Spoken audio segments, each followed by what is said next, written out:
आप शुरू करें। बोलो श्री प्राणनाथ प्यारे की जय। बोलो श्री सतगुरु महाराज की जय।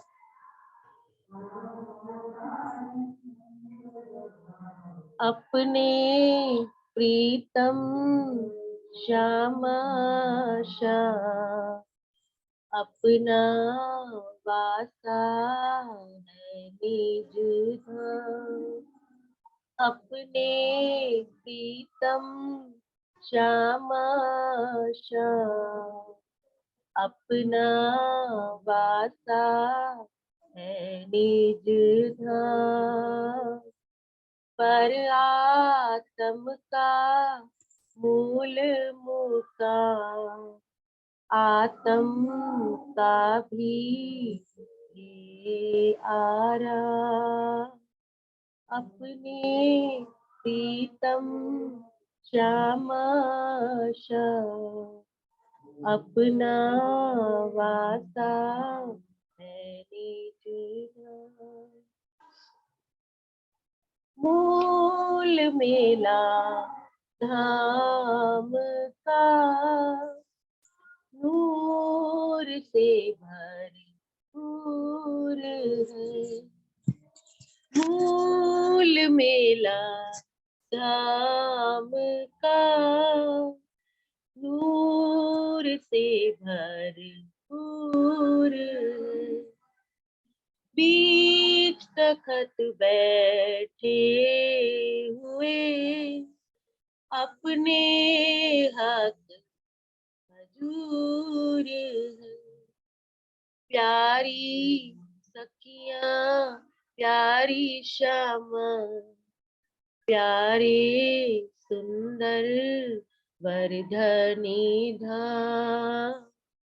प्यारी सखियां प्यारी श्यामा प्यारे सुंदर वर्धनी धाम।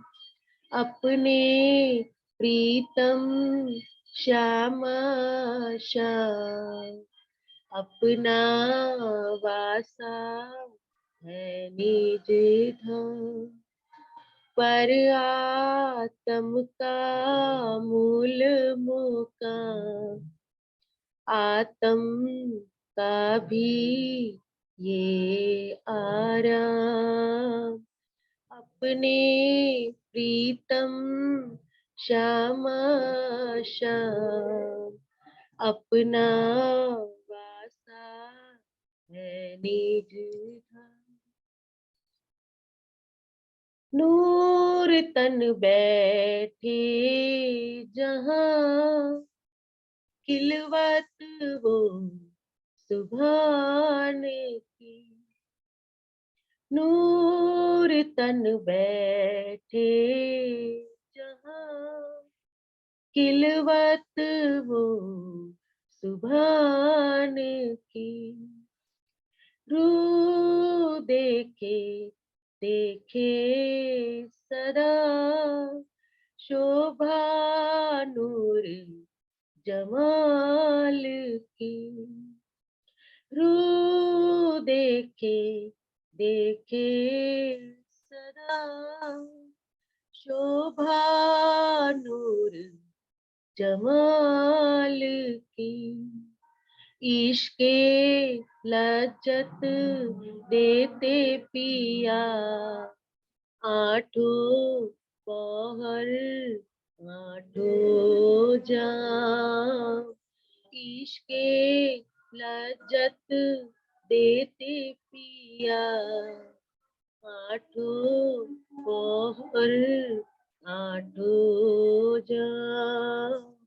अपने प्रीतम श्यामा श्याम अपना वासा है निज धाम। पर आत्म का मूल मुकाम आत्म का भी ये आराम। आत्माओं की बड़ी बैठक ये कमाल की, आत्माओं की बड़ी बैठक ये कमाल की, इश्क प्रेम से भरे कौल फैल हाल की, इश्क प्रेम से भरे कौल फैल हाल की, मगन पिया में रहती है, चरणों में करती विश्राम, मगन पिया में रहती है, चरणों में करती विश्राम, अपने प्रीतम श्याम श्याम, अपना वासा है निजुदा, पर आत्म का मूल मुकाम, आत्म का भी ये आराम, अपने प्रीतम श्याम श्याम, अपना वासा है निज धाम, अपना वासा है निज धाम। बोलो श्री प्राणनाथ प्यारे की जय, बोलो श्री सतगुरु महाराज की। प्रणाम दीदी। प्रणाम जी, धन्यवाद पूजा दीदी। शुरू करते दीदी हैं। आवाजें ज्यादा आई? नहीं, अभी आपकी जब आ रही थी तो ठीक आ रही थी। प्रणाम। प्रणाम जी, प्रणाम सभी जी। सुंदर साथी को प्रेम प्रणाम जी। प्रथम लागू दोई चरण को, धनिये ना छुड़ाइयो खीन, लाख तली लालेड़िया मेरे जीव के ही जीवन, इन पांव तले पड़ी रहूं, धनी नजर खोलो बातून, पलना वालों निरखो नेत्रे, मेरे जीव के ही जीवन, मेरे जीव के ही जीवन। श्री बंदो सतगुरु चरण को, करूं सुप्रेम प्रणाम, अशुभ हरन मंगल करन, धनी श्री देव चंद्र जी नाम। श्री प्राणनाथ निज मूलपति, श्री महराज सुनाम, तेज कुंवर श्यामा युगल जी को पल पल करूं प्रणाम, पिया जी को पल पल करूं प्रणाम। साजी खिलवत वाणी चल रही है, जिसका पहला ही प्रकरण है अभी, और 12 चौपाई जिसकी हो गई, 13वीं चौपाई से आज आगे बढ़ रहे हैं। 12वीं चौपाई एक बार फिर से दोहराते हैं। बैठी तले कदम के मेरो ए घर धाम धनी, एक सुख दिखाए जगावत तो भी होत नहीं जागनी। इंद्रावती मूल मिलावे में सब रूहों के साथ, श्यामा जी के साथ और राज्य के साथ अंग से अंग जोड़ के मूल मिलावे में हम सब सखियों के साथ गले में गलवैया बांध के बैठे हैं। हमारे सभी के दिलों को राज्य महाराज ने अपने दिल से बांध कर, अपने दिल से कनेक्टेड करके इस माया के खेल में जीवों के ऊपर हमारी नजर भेजती है। ऐसे में यहाँ पर जब ब्रह्मवाणी धनी भेजते हैं अपने स्वरूपों के हाथ से के माध्यम से, इंद्रावती जी के माध्यम से, जिससे हमारी जागनी प्रारंभ होती है। इस ब्रह्मांड में जो अभी तक परमात्मा के नाम की बख्शिश थी ही नहीं, ये सारे शास्त्र खोखले थे जिसमें ब्रह्मा विष्णु महेश तक का ज्ञान था। पहली बार इस ब्रह्मवाणी के माध्यम से अक्षरातीत पूर्ण पारब्रह्म की और अक्षर की पहचान दी गई। इसमें अब परमधाम की रूहें भी इस वाणी के माध्यम से जागृत हो रही हैं और धीरे धीरे सब सीढ़ियां चढ़ रही हैं, जिसमें खिलवत की सीढ़ी तक पहुंच गई है। और अब जबकि खिलवत तक रूह पहुंच गई है और धनी की पहचान, अपनी पहचान उसको हो गई है, प्रेम विरहा जो कि उनको पता लगा है कि अब हम उनसे जुदा से हो गए हैं, जो हमेशा एक साथ प्रेम में, इश्क में सराबोर रहते थे, अब उनके ही दिल के माध्यम से हम खेल में आ गए हैं, तो विरह का अनुभव होता है। और विरह के अनुभव में रूह जो है, जो उसको, क्योंकि ज्ञान तो ये है कि वो अंग लगा के बैठी है, बिल्कुल भी जुदाई नहीं है, लेकिन यदि नजरों से देखती है तो हर तरफ 14 लोगों का ब्रह्मांड दिखाई देता है और बहुत बहुत दूर राज्य लगते हैं। ऐसे में दिल तो कनेक्टेड है बिल्कुल पास में, लेकिन आंखों से, इस यहाँ की आंखों से देखने पे 14 लोगों का ब्रह्मांड दिखाई देता है, लेकिन हमारा दिल जानता है हम राज्य के दिल से हमेशा ही कनेक्टेड है। जब तक ये माया चल रही है हम राज्य के ही दिल से कनेक्टेड है, किसी और दिल से तो कनेक्टेड ही नहीं है। ये कितनी बड़ी बात है कि हम राज्य के दिल से कनेक्टेड है। जब तक माया चल रही है हम राज्य के दिल से पहले भी कनेक्टेड थे परम धाम में। राज्य के दिल से कनेक्शन हमारा न कभी टूटा है न टूट सकता है, क्योंकि उनके दिल से कनेक्टेड हुए बिना हम खेल में नहीं आ सकते। उनके दिल से कनेक्टेड होकर ही हम खेल में आए हैं। तो एक बात जान ले, हम राज्य के बहुत बहुत करीब है, इसीलिए कहा गया है कि हक सेरक से भी नजदीक है। हम धनी के दिल के करीब है और धनी हमारे दिल के करीब है। तो ये अरस परस का नाता है, इसलिए सेहरत से नजदीक हम हमेशा हैं। इसको कोई भी खत्म नहीं कर सकता इस बात को। हम चाहे कितनी माया देखें, हम चाहे कितने माया में लीन हो जाएं, लेकिन इस बात को झुटलाया नहीं जा सकता कि हम राज्य के दिल से कनेक्टेड हैं, तभी तो हम माया देख रहे हैं। और ये सबसे सुंदर और खूबसूरत बात है इस माया में आने पर, कि हमें ये हमेशा से पता है कि हम राज्य के दिल से के बहुत बहुत बहुत करीब है, उनके दिल से ही कनेक्टेड है। इतना गहरा संबंध जब रूह को पता लग जाता है तो वो अपने आशिक से अपने दिल के गुज भेद खोलने लग जाती है, जबकि उसको पता है कि इस तरफ माया ही दिख रही है, पता नहीं मेरा संदेशा पहुंच रहा है या नहीं पहुंच रहा है, मैं जो उम्मीद कर रही हूँ वो उन तक पहुंच रही है या नहीं पहुंच रही है, या वो धनी मेरे आशिक जो है मुझे कोई उत्तर दे रहे हैं तो वो मेरे कान सुन नहीं पा रहे हैं। रूह को सब तरफ यही दिखाई दे रहा है, लेकिन अंतर से उसे ये मालूम है कि वो दिन धनी के दिल से कनेक्टेड है, इसलिए इतने करीबी रिश्ते में वो अपने दिल के राज उनके सामने खोल रही है। ऐसे में इंद्रावती उनको हर पल इस एक ही बात को कई ढंग से कह रही है। बैठी इन मेले में ने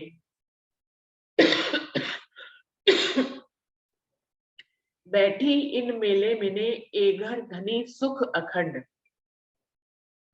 आस न कहन सुनन की जानो बीच पड़ियो ब्रह्मांड।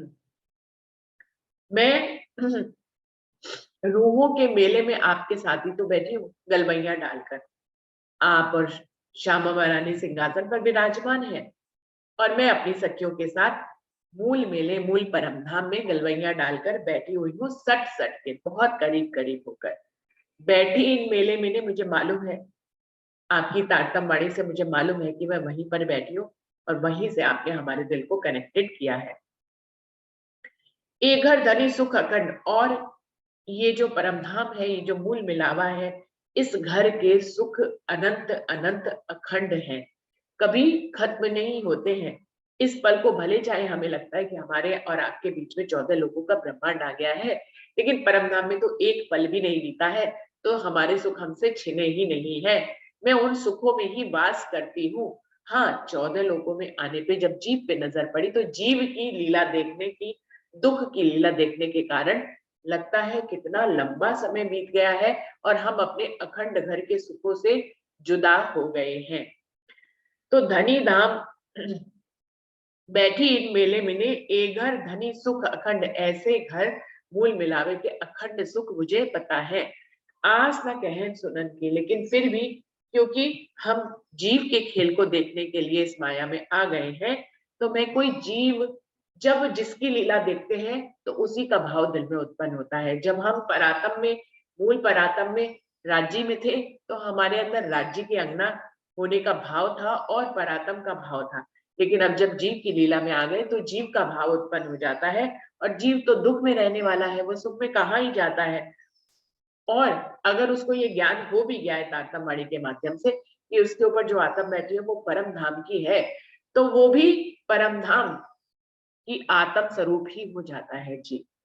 और जब वो आत्म स्वरूप होता है तो वो कोई बात कहना चाहता है या धनी की तरफ से कोई बात सुनना चाहता है, इसकी उम्मीद यदि उसके दिल में होती है, तो जानो बीच पड़े हो ब्रह्मांड। तो उसको ऐसे लगता है जैसे मेरे और धनी के बीच में 14 लोगों का ब्रह्मांड आ गया है। इसलिए मेरी जो आपसे बातें कहने और आपकी बातें सुनने की जो उम्मीद थी, वो टूट सी गई है।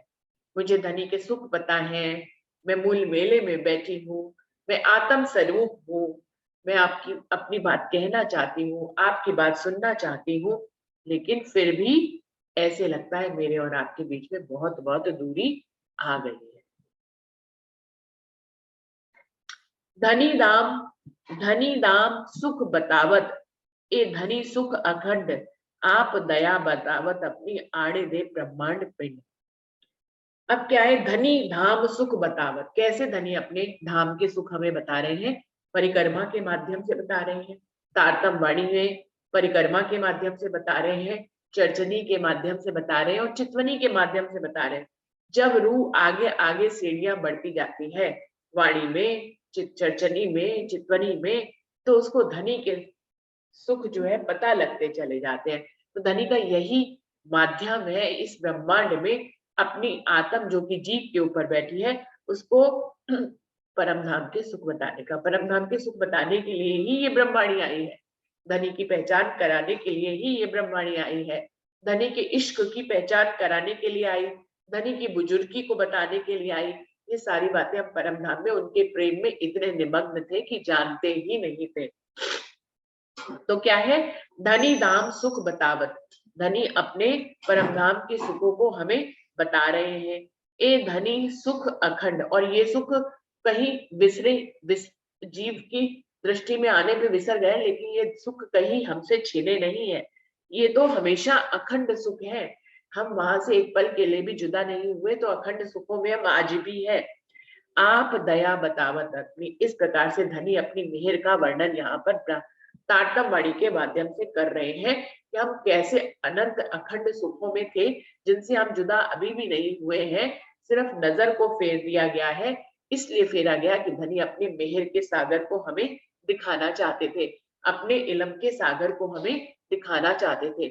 सुंदर साथ जी, हम परम धाम में धनी के इश्क में सराबोर थे, और धनी ही हमसे, धनी को रोज देखते थे, उनके साथ प्रेम लीला करते थे, लेकिन धनी के पूर्ण स्वरूप से अनभिज्ञ थे। तो धनी ने अपने पूर्ण स्वरूप को परम धाम में वाहिदत होते हुए भी छुपाया हुआ था। धनी के साथ हमारी वाहिदत अखंड अखंड है, अनंत है, लेकिन फिर भी धनी के इलम का सागर हमसे छुपा हुआ था। हम धनी की वाहिदत में थे, फिर भी हमसे उनका मेहर का सागर छुपा हुआ था। हम धनी की वाहिदत में थे, फिर भी हमसे अक्षर ब्रह्म छुपे हुए थे। हम धनी की मेहर वाहिदत में थे, फिर भी हमसे लक्ष्मी जी छुपी हुई थी। हम धनी की वाहिदत में थे, फिर भी हम धनी के इश्क को पहचानते नहीं थे। धनी के प्रेम में होते हुए भी हम ये नहीं जानते थे कि ये सब कुछ जहां जहां हम प्रेम लीला करते हैं, ये सब धनी के हकीकत का ब्रह्मांड है, धनी के मार्फत का, कि धनी की मार्फत जो है वो उनके दिल में सिमटी हुई है। हम उनके दिल की मार्फत के सागर की लहरें थी और है, फिर भी हम उनके दिल रूपी सागर की गहराई को नहीं जानती थी। तो इतनी चीजें ना जानते थे हम, तो धनी हमसे छुपे हुए तो थे। हम परम धाम में धनी के सामने हर तरह के प्रेम लीला में थे, उनकी वाहिदत में थे, उनकी निस्बत में थे, फिर भी हमें उनके पूर्ण स्वरूप की पहचान नहीं थी। तो सुंदर साथ जी, बात सिर्फ अक्षर ब्रह्म और महालक्ष्मी की नहीं है कि अक्षर ब्रह्म को नहीं जानते थे, महालक्ष्मी को नहीं जानते थे। सुंदर साथ जी, बात तो यहाँ तक कि हम वहां पे हमें इलम भी नहीं था, ज्ञान ही नहीं था, हमें वहां पर संबंध की पहचान भी नहीं थी, हमें वहां पर इश्क की पहचान भी नहीं थी, हमें धनी की मेहर की भी पहचान नहीं थी। तो सुंदर साथ जी, हमें कितनी चीजों की पता नहीं थी। तो और धनी अपने आप में तो पूर्ण स्वरूप है, और पूर्ण स्वरूप जो है अपने ही अंगों को, अपने पूर्ण स्वरूप को ना दिखाए तो बात ही कैसे पूरी होती। इसीलिए धनी अपने पूर्ण स्वरूप को दिखाने के लिए ही इस खेल में हमारी नजर को पल भर के लिए लाए हैं। हाँ, यहाँ से देखते हैं तो हमें कई कल्पांत व्यतीत होते हुए नजर आते हैं, लेकिन परम धाम की नजर से देखेंगे तो पल भर में ही थोड़ी सी जुदाई देकर वो हमें अपने पूर्ण स्वरूप की पहचान करा रहे हैं। उसमें अक्षर ब्रह्म की भी पहचान करा रहे हैं, महालक्ष्मी की पहचान करा रहे हैं, अपने इष्ट की पहचान करा रहे हैं, अपने मेहर की पहचान करा रहे हैं, इलम की पहचान करा रहे हैं, अपने स्वरूप और शिकार की पहचान करा रहे हैं, अपने मार्फत स्वरूप की पहचान करा रहे हैं, अपने हकीकत के स्वरूप की पहचान करा रहे हैं। परम धाम में ऐसी कोई बातें थी, मार्फत, हकीकत, इस तरह की कोई बात ही नहीं। वहां तो सिर्फ प्रेम लीला होती थी। हर पल हर घड़ी हम प्रेम में निमग्न रहते थे। ना धनी की मार्फत से मतलब, ना धनी की हकीकत से मतलब, ना उनके सतंग से मतलब, किसी से भी कहा ही मतलब था, ना उनके ज्ञान से मतलब, ना उनकी मेहर से मतलब। कहाँ जहां दो लोग एक हो, वहां कैसे इश्क में सराबोर हो। तो धनी के पूर्ण स्वरूप को नहीं पहचाना रूहों ने। पहचाना क्या, धनी ने दिया ही नहीं था परम धाम में हमें पूर्ण स्वरूप अपना, दिखाया ही नहीं था। वो दिखाने के लिए ही उनके दिल में भाव आया। पहले दिन धनी के दिल में ही इच्छा उत्पन्न हुई कि मैं अपने पूर्ण स्वरूप की पहचान कराऊं, और इसीलिए हमारे सब के दिलों को अपने दिल से कनेक्टेड करके, कोई और साधन भी नहीं था। कैसे हमें दुनिया में भेजते हैं, दुनिया में, कि दुनिया में परम धाम का कुछ भी आ जाए तो पूरी दुनिया ही उड़ जाएगी। तो एक हिकमत करी धनी ने कि अपने सब रूहों को, हमारे रूहों के दिलों को अपने दिल से कनेक्टेड करके और अपने सत्संग से इस ब्रह्मांड को बनवा कर इसमें जीवों के ऊपर हमारी नजर को भेजा। अब सुनिए, हमारी नजर कैसे आई, धनी के दिल के माध्यम से आई। हमारी नजर डायरेक्ट भी नहीं आई है। धनी के दिल में जो इच्छा उत्पन्न होती है उसको हुक्म कहते हैं सुंदर साथ जी। धनी ने दिल में ये इच्छा उत्पन्न की कि परमधाम रहकर भी मेरी बहुत से पूर्ण स्वरूप की बहुत सी शक्तियों और पावर्स के बारे में रूहों को नहीं पता है। तो इसलिए धनी ने अपने ही दिल में ये इच्छा धारण करी कि खेल दिखाओ। तो ये हो गया धनी की इच्छा, मतलब धनी का हुक्म। अब हुक्म को, धनी की इच्छा जो जान लेगा, जो मान लेगा इस मार्फत के वेद को कि धनी की इच्छा ही धनी का हुक्म होता है, तो हुक्म के विरुद्ध वो कुछ करना ही नहीं चाहेगा। जो कुछ धनी का हुक्म है बहुत अच्छी बात है भाई, और धनी का हुक्म ही सही बात कराएगा हमसे। हम अपनी अकल से कुछ भी सही नहीं कर पाएंगे। धनी का हुक्म जो करवाएगा वो श्रेष्ठतम होगा, क्योंकि वो धनी की इच्छा होगी। तो धनी की इच्छा ही धनी का हुक्म बनी, और उस इच्छा और उस हुक्म के माध्यम से ही ये खेल बना, और हमारी नजर भी हुक्म से आई। तो हमारी नजर कुछ और नहीं है, हमारी नजर भी धनी का हुक्म ही है, जिसको हम, जिस हुक्म को रूह का नाम दे दिया गया है। श्रृंगार में इसका बहुत अच्छा वर्णन आता है दूसरे या तीसरे प्रकरण में, कि सब तरफ धनी का हुक्म ही है। जो कहा गया रूह की नजर बनकर जो यहाँ पे आया है, जिसको परात्म की नजर आत्म कहा गया है। आत्म कौन है, धनी की इच्छा है। धनी की इच्छा है यानी धनी का हुक्म है। हुक्म ने ही यहाँ पर रूहों का भेष धारण किया हुआ है। हम तो सिर्फ परम धाम में राज्य के दिल से कनेक्टेड हैं। वो सब कनेक्शन एक हुक्म के रूप में राजी महाराज ने अपने दिल से जो हुक्म उठा दिया, जो इच्छा पैदा कर दी कि वो खेल दिखाना चाहते हैं हम लोगों को, बस यही इच्छा हुक्म बनकर इस ब्रह्मांड में चारों तरफ आ गई। तो ये खेल जो है वो हुक्म और इलम का कहा जाता है। हुक्म को रूहों का भेष धारण कराया गया, और अपने तारतम वाणी के ज्ञान से उस हुक्म को ही सब कुछ समझाया गया। हुक्म वाले प्रकरण में जब हम जाते हैं सिंधी में सुंदर साथ जी, तो हुक्म ने ही कहा, हुक्म ने ही खेल देखा, हुक्म ने ही खेल दिखाया, हुक्म ही खेल देख रहा है, और हुक्म ही घर वापस जाएगा। इन सारी बातों का निर्णय उस प्रकरण में हो जाता है। अब हुक्म ने रूह का वेश धारण किया है, तो हुक्म भी तो रूह ही हो गया। रूह का वेश धारण करना मतलब रूह का। अब वो जितनी अर्जियां कर रहा है जीव के ऊपर भी, हुक्म, जीव भी कौन है, हुक्म का ही स्वरूप है। नजर जो आई वो भी हुक्म का स्वरूप है। तो सब कुछ धनी का हुक्म ही है। कितनी भी वाणी पढ़ ले, कितना ही मंथन कर ले, इस निर्णय के आगे सारे निर्णय आ जाते हैं, खत्म हो जाते हैं, कि धनी का ही हुक्म सब कुछ कर रहा है। हम ना आए थे, ना हमें कहीं जाना है। हम कौन, अब यहाँ पर हम कौन कहते हैं, ये हम भी हुक्म को ही कहते हैं। और किसको हम कहते हैं, और अगर परातम की नजर से हम समझे तो हमारे ही नहीं, हम तो वहीं बैठे हैं, धनी के ही दिल से कनेक्टेड होकर बैठे हैं। तो सुंदर साजी वाणी में हर तरह की चौपाई है। जगावत तो क्या कह रहे हैं, धनी दाम सुख बतावत है, धनी सुख अखंड आप दया बतावत अपनी आड़े दे ब्रह्मांड पिंड। क्या कह रहे हैं, अपनी दया अपनी मेहर को हमें बता रहे हैं। कैसे बता रहे हैं, आड़े दे ब्रह्मांड पिंड, वहां पर अपनी मेहर नहीं बता पा रहे थे, इसलिए पिंड और ब्रह्मांड, इस हुक्म रूपी तन और इस हुक्म रूपी ब्रह्मांड का को खुद ही बनाकर इसी के ही माध्यम से यहाँ पर ज्ञान लाकर अपने हुक्म से हमें अपनी मेहर के सागर का को दिखा रहे हैं। आप दया, ध्यान से सुनिए सुंदर साथ जी, आप दया बतावत अपनी आड़े दे ब्रह्मांड और पिंड, ब्रह्मांड और पिंड का, इस तन और ब्रह्मांड का पर्दा डालकर हुक्म से धनी हमें अपनी तातम वाणी के माध्यम से अपने मेहर सागर की, अपनी मेहर की के बारे में बता रही है। जगावत कई जुगते दई कई विद साख गवाहे, बैठावत सुख अखंड में तो भी जहर जिमी छोड़ी ना जाए। अब धनी हमें कई युक्तियों से जगाने की कोशिश कर रहे हैं। तारतम वाणी तो लाए हैं, लेकिन क्या होता है ना कि अपनी तारतम वाणी तो हमारी ही है, हमारे धनी लाया, हमारे लिए लाया, तो कई बार हमें दूसरी गवाहियां भी चाहिए होती है। तो जगावत कई जुगते, कई जुगत बांध कर हमें जगा रहे हैं। एक तो तारतम वाणी देकर हमें जगा रहे हैं, दूसरा दई कई विद साख गवाए, और दूसरे भी धर्मशास्त्रों में गवाही देकर हमें जगा रहे हैं, जिससे कि हमारे दोनों सभी धर्म ग्रंथों से हमारी गवाहियां मैच कर जाएं और मेरी रूहों को, चाहे वो हुक्म ही क्यों ना हो, उसको सब कुछ समझ, क्योंकि हमारे दिल कनेक्टेड होकर देख तो इन हुक्म के स्वरूपों को देख रहे हैं ना। तो जब वहां पे परामोश है पल भर के लिए और यहाँ की लीला देख रहे हैं, हुक्म की लीला को देख रहे हैं, परातम स्वरूप, तो उनको सब चीज का ज्ञान वहां हो रहा है। इनकी नजर वहीं से ही तो आई है, हुक्म की ही नजर है, चाहे आत्म जो है वो हुक्म स्वरूप है और जिस जीव पे बैठे हैं वो भी हुक्म स्वरूप है, लेकिन आत्म जिस जीव पर बैठकर जो भी लीला कर रही है, दुख की लीला देख रही है, तो परात्म भी दुख की लीला देख रही है।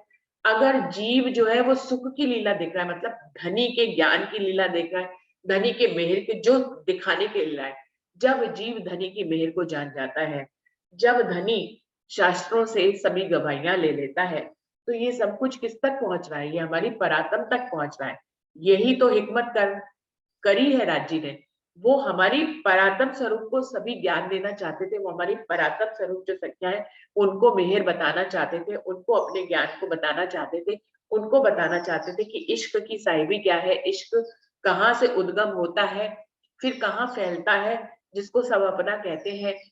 तो ये धनी हमें बताना चाहते थे, इसीलिए ही जीव को भी हुक्म स्वरूप से उसके ऊपर नजर डालकर जीव से सब कुछ लीला वो दिखा रहे हैं। सारी लीला जीव, आत्म और परात्म तक ये सारी लीला सुंदर साची पहुंच गई है।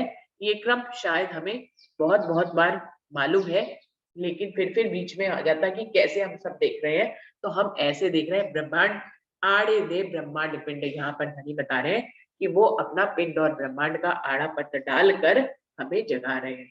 तो जगावत कई जुगते, कई युगत बांध कर हमें जगा रहे हैं, दई कई विध साख गवाए, और कई तरह से हमें साक्षियां और गवाहियां देकर जगा रहे हैं। बैठावत सुख अखंड में, और वो इस वाणी के माध्यम से, अपने हुक्म स्वरूपी इन शब्दों के माध्यम से, इन अक्षरों के माध्यम से, अपने हुक्म के स्वरूप इंद्रावती के माध्यम से, अपने हुक्म के स्वरूप श्यामा बनानी के माध्यम से हमें अखंड सुखों में बिठा रहे। हमें कौन अखंड सुखों में बिठाता है यहाँ पर, या तो हम सतगुरु से जुड़ जाते हैं, वो भी हुक्म के ही स्वरूप है, सतगुरु से जुड़ जाते हैं तो वो हमें अखंड परम धाम की बातें बताते हैं और हमें अखंड परम धाम में अपनी मेहर से अखंड परम धाम के सुखों को हमें अनुभव कराते हैं। इंद्रावती जी की 10 वर्ष की लीला में यही हुआ। धनी देवचंद जी की लीला को यदि ले ले तो उन्होंने आड़िका लीला से हमें अखंड सुखों से जोड़ा और हमें अखंड सुख दिखाए। हम क्यों इतने मोहित हो गए थे उस समय। आड़िका लीला में धनी के दर्शन होते थे, यमुना जी के दर्शन होते थे, धनी जो है वो हुक्म के स्वरूप में धनी देवचंद जी के अंदर से निकल के ही जो है सारी लीलाएं करते थे। और बाल भाई जब भोजन बनाती थी तो कभी देर हो जाती थी, तो जब तक धनी देवचंद जी चर्चा कर रहे हो दोनों स्वरूप एक साथ आते थे भोजन करने के लिए। जो राजी महाराज का स्वरूप था वो भी तभी आता था जब धनी देवचंद जी आते थे, और जब धनी देवचंद जी आते थे तभी स्वरूप आता था। बालबाई ने तभी पहचाना कि उनके अंदर कौन है। दोनों अलग अलग भोजन नहीं करते, एक साथ बैठ के भोजन करते थे। तो एक स्वरूप जब तक नहीं आता था तब तक दूसरा स्वरूप नहीं आता था। तो सुंदर साथ जी ऐसी मोहिनी आड़िका लीला के माध्यम से भी धनी ने हमें अखंड सुखों को दिखाया, अखंड सुख में हमें बिठाया। फिर इंद्रावती के माध्यम से हमें जगह जगह वाणी का रसपान करके अखंड सुखों के कुंभ में बैठाया। पन्ना में 10 वर्ष में तो उन्होंने अपनी मेहर भरे हाथ के आशीर्वाद से ही लोगों को परम धाम दिखा दिया और उसके अखंड सुखों को दिखा दिया। आज भी जागरण लीला जो छठे दिन में मोमिनों की चल रही है, उसमें भी जो भी परमहंस आते हैं उनके साथ जो हम कनेक्टेड होते हैं, हमारे सतगुरु के रूप में बन के आते हैं, सब क्या है, हुक्म के स्वरूप है। उन हुक्म के स्वरूपों के माध्यम से जो चर्चा वाणी सुनाई जाती है, जो भेद को ले जाते हैं, हमें जो उन अखंड सुखों का में जो आनंद मिलता है, ये सब क्या है, बैठावत सुख अखंड में हमें अखंड सुखों में बिठा रहे हैं धनी, जगा रहे हैं हमें अपने हुक्म के माध्यम से। रामरतन महाराज जी की अभी हमने बीतक पढ़ी, तो क्या धनी हमें अखंड सुखों में बिठा रहे हैं उनके माध्यम से भी। तो हर स्वरूप के माध्यम से धनी जो है हमें अखंड सुखों को दे रहे हैं और अखंड सुख हमें दिखा रहे हैं, हमें अनुभव करा रहे हैं। बैठावत सुख अखंड में तो भी जहर जिमी छोड़ी ना जाए। ये कितनी बड़ी विडंबना है सुंदर साथ जी हमारे साथ, कि हमें हमारे सतगुरु जो है अखंड सुखों में बिठाते हैं। और वो सतगुरु कौन है, स्वयं अक्षरातीत पूर्ण पारब्रह्म है। वो स्वयं ही हुक्म का स्वरूप बनकर यहाँ आते हैं, हमें अखंड परम धाम के अनंत सुखों की याद दिलाते हैं, फिर हमें उसमें झीलना भी कराते हैं। फिर भी हमसे ये जहर भरी जिमी छोड़ी नहीं जाती, क्योंकि हमारे साथ जुड़ा कौन गया है, जीव जुड़ गया है। जीव कौन है, वो इस माया का ही जीव है। हुक्म, धनी के हुक्म से ये ब्रह्मांड बना है, लेकिन फिर भी जीव जो है वो इन्हीं 5 तत्वों का बना हुआ है, क्योंकि हुक्म तो महाविष्णु को भी दिया ना। अक्षर के मन का स्वरूप महाविष्णु, जो कि जिससे ये ब्रह्मांड बना, तो हमारा जीव क्या है, पिंड और ब्रह्मांड के रूप में हमारा जीव जो है पिंड के रूप में यहाँ पर काम कर रहा है, जिसके ऊपर आत्म की नजर है। तो आत्म तो अखंड परम धाम की सारी बातों को अब धनी अपने हुक्म के माध्यम से हमें सतगुरु बनकर दिखाते हैं, लेकिन फिर भी हम इस जहर की जिमी की तासीर को नहीं छोड़ पाते, क्योंकि हमारा मूल यहाँ पर जो है, इस सपने के ब्रह्मांड में जो जीव का मूल है वो 5 तत्व का ही तो मूल है, महाविष्णु का ही तो मूल है। तो 5 तत्व को छोड़कर, 5 तत्व और 3 गुण को छोड़कर जो है जीव जब आत्म स्वरूप होगा, तब इस वह जहर जिमी को छोड़ पाएगा। अभी जीव जो है वो आत्म उसके ऊपर बैठने के कारण उसको अखंड परमधाम के सुख दिखाई दे रहे हैं, बताए जा रहे हैं, जिनको वो आत्मसात करता जा रहा है, लेकिन फिर भी वो जहर जिमी को छोड़ नहीं पा रहा है। तो भी जहर जिमी छोड़ी ना जाए, इंद्रावती अपने इस दुख को प्रकट कर रही है। इंद्रावती जी ने तो वैसे कब का अपने 5 तत्व के और 3 गुणों को छोड़कर वो धनी में समा गई है, धनी के ही साथ ही है, लेकिन हम रूहों की अवस्था का बयान यहाँ पर वो कर रहे हैं। धनी मैं तो सूती नींद में, तुम बैठे हो जागृत। हे धनी, मैं तो इस ब्रह्मांड में मैं तो सूती नींद में, तुम बैठे हो जागृत। खेल भी तुम दिखावत, बल मेरो कछु ना चलत। अब धनी की फिर इंद्रावती जी कह रही है कि धनी मैं तो सूती नींद में, तुम बैठे हो जागृत। अब चाहे खेल में देखे या परम धाम में देखे, दोनों जगह हम ही तो सो रहे हैं, और कौन सो रहा है। और चाहे परम धाम में देखे या खेल में, जागृत कौन है, सिर्फ एक राज्य। तो कौन काम कर रहा है, उन्हीं का ही तो हुक्म काम कर रहा है, हम लोग कहाँ ही काम कर रहे हैं। पराधम परम धाम में, परातम स्वरूप में हमारे दिल को अपने दिल से कनेक्ट करके खेल में भेज दिया, तो हम वहां फरामोश हो गए, हम तो जागृत ना वहां है। अब अगर यहाँ देखें तो यहाँ पे भी हमें 5 तत्व से, 5 तत्व के जीव की लीला को देखने के लिए भेज दिया, तो यहाँ पर भी जीव जो क्या है, वो जागृत कहाँ है, वो भी सोया हुआ है। फिर अपनी वाणी देकर हमारे जीव को जागृत भी करते हैं, तो हम जागृत भी हो जाते हैं। जागने में भी आगे आएगा, जागने में भी कोई शक नहीं है। अभी यहाँ जो बात कह रही है कि धनी मैं तो सोती नींद में, चाहे परमधाम हो या खेल हो, मैं तो दोनों जगह सो ही रही हूँ। तुम बैठे हो जागृत, सिर्फ तुम ही जागृत हो दोनों जगह, परमधाम में भी तुम जागृत हो और यहाँ पर भी तुम जागृत हो। मुझे ज्ञान से ये सब कुछ पता लग गया है। हम इतनी बात में भी कहाँ तक कैसे पहुंचे? धनी ने हुक्म से हमें यहाँ तक पहुंचाया, तब हम इतनी हिम्मत कर पा रहे हैं कि हम धनी को कह रहे हैं कि हम तो दोनों जगह सो रहे हैं, तुम भी जागृत हो। तो हम क्या ही करें? तुम हमें जगाओ अपने जैसा, तो हम कुछ करें। तो हमारी तो हम तो दोनों जगह ही फरामोश है। हम तो परमधाम में भी फरामोश है, हम तो खेल में भी फरामोश है। और तुम बैठे हो जागृत, जागृत दोनों जगह कौन बैठा है? इस खेल में भी तुम ही जागृत हो और परमधाम में भी तुम ही जागृत हो। खेल भी तुम दिखावत, अब जब तुम ही जागृत हो तो खेल कौन दिखा रहा है? आप ही तो दिखा रहे हैं। मांगना, मंगवाना, ये सारी बातें हमें अब ज्ञान से पता लग गई हैं कि आपने ही मंगवाया तो हमने मांग लिया, आप ना मंगवाते तो हम नहीं मांग पाते। क्योंकि हम तो प्रेम में इतने बेनियाज थे रूहे बीच बका बारे हजार। हम तो इतने सराबोर थे इश्क में कि हमें इश्क की भी पहचान नहीं थी, हमें खेल की क्या हम मांगते। हम तो इश्क को भी ना मांग पाते आपसे, हम तो खेल मांग लिया क्योंकि आपने हमें खेल मंगवा लिया। खेल भी तुम दिखावत, दोनों जगह से खेल तुम ही दिखा रहे हो। वहां पे भी हमारे दिलों को कनेक्टेड करके अपने दिल से हमें खेल दिखा रहे हो, और यहाँ पर अपने हुक्म और इलम का खेल तुम हमें दिखा रहे हो। बल मेरे कछु ना चलत, जब मैं जागृत ही नहीं हूं तो मेरा बल कैसे चलेगा धन? जब मैं जागृत ही नहीं हूं तो मैं क्या ही कर पाऊंगी? आप जागृत हो तो आप ही अपने हुक्म से मुझसे जो कुछ चाहो वो करवाओ। इस तरह से मेरी मैं खुदी खत्म है। मैं कौन हूँ? कुछ नहीं हूँ, मैं तो आपके हुक्म का स्वरूप हूँ। तो मैं क्या ही अपनी जागनी कर पाऊंगी? क्या ही मैं दूसरों की जागनी कर पाऊंगी? क्या ही मैं कुछ कर पाऊंगी? ये करने कराने वाले आप हैं। आप ही मेरी आत्मा और मेरे जीव को, हुक्म के स्वरूपों को आप ही जो चाहे जैसे नचाते हो, जैसे चाहे प्रयोग करते हो। चाहे तो हमसे कुछ बुलवा लो, चाहे तो हमें मौन करा लो, चाहे तो हमें जगवा लो और हमसे दूसरों को भी जगवा लो। और वरना तुम ना हमारा इस्तेमाल करो तो हम कौन है? ना हम खुद को जगा पाए, ना हम दूसरों को जगा पाए, ना हम खुद कुछ सुन पाए, ना हम तुम्हें दूसरों को कुछ सुना पाए। दली ये सब कुछ तो आपका हुक्म ही करता है। तो कह रहे हैं बल मेरा कछु न चलत, क्योंकि खेल मैं सो रही हूँ दोनों जगह, तुम ही दोनों जगह जागृत हो, खेल भी तुम ही दिखा रहे हो। तो ये खेल तुम्हारे हुक्म का बना हुआ है। मैं भी जो हूँ आत्म, वो भी आपके हुक्म की ही स्वरूप हूँ। तो भला मेरा बल यहाँ पे क्या ही चल सकता है? मेरा कोई बल यहाँ पर नहीं चल रहा है। बल बुध ना रही कछु उम्मीद, मेरो कोई अंग चलत नाए, ऐसी उलझाई इन खेल में एक आस रही तुम पाए। ना तो मेरी, अब जबकि मैं सोई हुई तो सोए हुए व्यक्ति कोई बुद्धि का इस्तेमाल करता है, सोया हुआ व्यक्ति कोई बल का इस्तेमाल करता है। वो तो सोया ही हुआ है, ना वो बुद्धि का इस्तेमाल कर पाए ना बल का इस्तेमाल कर पाए। तो वो कह रहे हैं बल बुध ना रही कछु उम्मीद, मेरी बल और मेरा बुद्धि कुछ भी काम नहीं कर रहा है। और मेरी उम्मीद तो सिर्फ आप में ही है, क्योंकि मुझे ज्ञान से पता लग गया है कि आप ही हुक्म के स्वरूप है। आप ही यहाँ पर आए हैं, आप ही जागृत है, जो कुछ करेंगे वो आप ही करेंगे। तो हम सारी उम्मीद किसके ऊपर लेके बैठेंगे? हम सारी उम्मीद आपके ऊपर ही लेकर बैठेंगे।